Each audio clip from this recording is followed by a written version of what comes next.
এই ভিডিওতে আমরা দেখব আ আপনি কিভাবে আর্কাইভ কোর্স আ দিতে পারেন বা গিফট কোর্স আমরা যাকে বলি।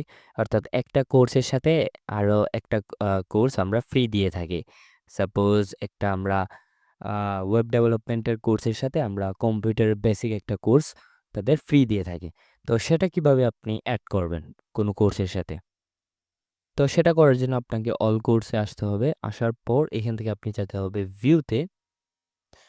মানে যেই কোর্সে আপনি ওই গিফট কোর্সটা এড করতে চাইতেছেন, সেই কোর্সের ভিউতে যাবেন।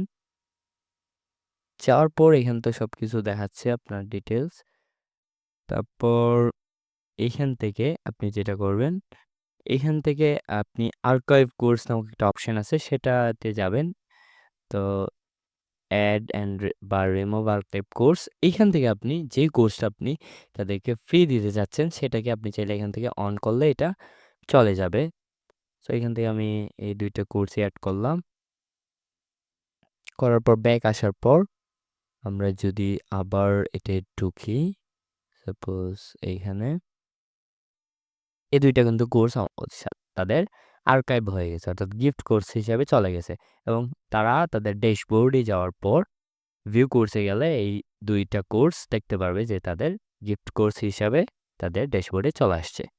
তো এভাবে আপনি আর্কাইভ বা গিফট কোর্সগুলা এড করতে পারবেন।